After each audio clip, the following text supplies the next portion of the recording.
ನಮ್ಮ ಮಂಡ್ಯ ಜಿಲ್ಲೆಯಲ್ಲಿ ಇವತ್ತೇನಾದ್ರೂ ಜಾತಿ ಜನತಾದಳ ಗೆಲ್ಬೇಕು ಅಂದ್ರೆ ಇಲ್ಲ ಕುಮಾರಣ್ಣ ಬರಬೇಕು.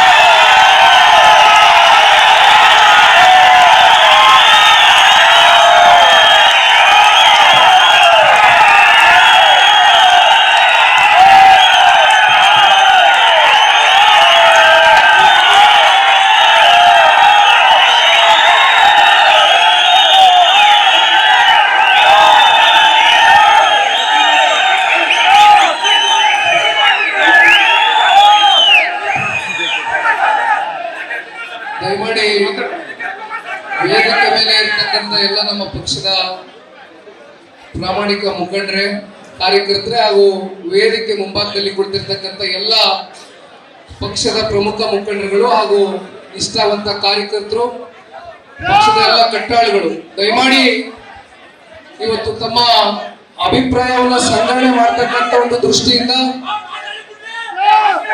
ಇವತ್ತು ಇಡೀ ಜಿಲ್ಲೆಯಲ್ಲಿ ಇರ್ತಕ್ಕಂಥ ದಯಮಾಡಿಯಲ್ಲ, ಯಾಕೆಂದ್ರೆ ಈಗಾಗಲೇ ಸಮಯ 1:30 ಗಂಟೆ ಆಗಿದೆ. ಬೇಸಿಗೆ ಸಹಜವಾಗಿ ದೇಹಕ್ಕೆ ದಂಡೆ ಕೊಡ್ಕೊಳ್ತಕ್ಕಂಥದ್ದು ಬೇಡ. ದಯಮಾಡಿ ನಮ್ಮೆಲ್ಲರ ಮೆಚ್ಚಿನ ನಾಯಕರು, ಮಾಜಿ ಮುಖ್ಯಮಂತ್ರಿಗಳು, ಪೂಜ್ಯ ತಂದೆಯವರಾಗಿರ್ತಕ್ಕಂಥ ಕುಮಾರಸ್ವಾಮಿ ಅವರು ತಮ್ಮನ್ನೆಲ್ಲರನ್ನು ಕುರಿತು ಮಾತನಾಡ್ತಾರೆ. ತಮಗೆ ಅವರ ಮನಸ್ಸಿನಲ್ಲಿರ್ತಕ್ಕಂಥ ಪ್ರತಿಯೊಂದು ವಿಚಾರನೂ ಕೂಡ ಕೂಲಂಕುಷವಾಗಿ ಇವತ್ತು ನಮ್ಮ ಪಕ್ಷದ ಕಾರ್ಯಕರ್ತರ ಜೊತೆ, ಮುಖಂಡರುಗಳ ಜೊತೆ ಚರ್ಚೆ ಮಾಡ್ತಕ್ಕಂಥ ಒಂದು ಹಿನ್ನೆಲೆಯಲ್ಲೇ ಇವತ್ತು ಈ ಒಂದು ಕಾರ್ಯಕ್ರಮವನ್ನು ಆಯೋಜನೆ ಮಾಡಿಕೊಳ್ತಕ್ಕಂಥದ್ದು. ದಯಮಾಡಿ ನಾವೆಲ್ಲರೂ ಅತ್ಯಂತ ತಾಳ್ಮೆಯಿಂದ, ಸಮಾಧಾನದಿಂದ ನಾಯಕರ ಮಾತನ್ನ ಕೇಳಬೇಕು ಅಂತಕ್ಕಂಥದ್ದು ಕೈ ಜೋಡಿಸಿ ಮನವಿ ಮಾಡ್ತೀನಿ. ಯಾವುದೋ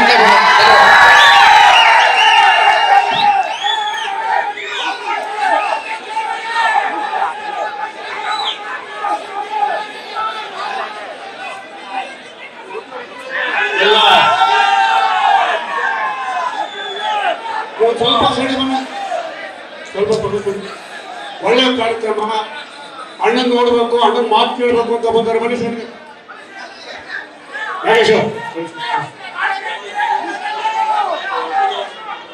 ಅಂಬುಜಮ್ಮನವರು ದಯವಿಟ್ಟು ಮೇಲ್ಕೊಡಿ. ಅಂಬುಜಮ್ಮ,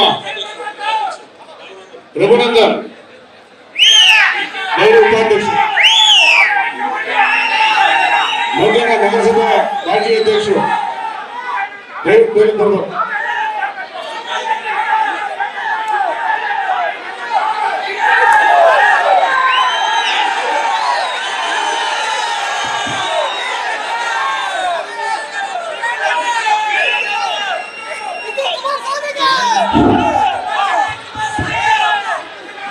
ಎಲ್ಲ ಆತ್ಮೀಯ ಬಂಧುಗಳಿಗೆ ದಯವಿಟ್ಟು ನಾನು ಮನವಿ ಮಾಡತಕ್ಕಂಥದ್ದು, ದಯವಿಟ್ಟು ಸಮಾಧಾನವಾಗಿ ತಾಳ್ಮೆಯಿಂದ ಸಭೆ ನಡೀಲಿ. ಒಂದು ನಿಮಿಷ ಒಂದು ಪದದಲ್ಲಿ ನಾನು ಹೇಳ್ತಕ್ಕಂಥದ್ದು, ಮಂಡ್ಯ ಜಿಲ್ಲೆಯ ಒಂದು ರಾಜಕಾರಣ ಇದೆ. ನ್ಯೂಸ್ ಫಸ್ಟ್ ನಿರ್ಭೀತಿಯಿಂದ ನಿಮ್ಮ ಪರವಾಗಿ.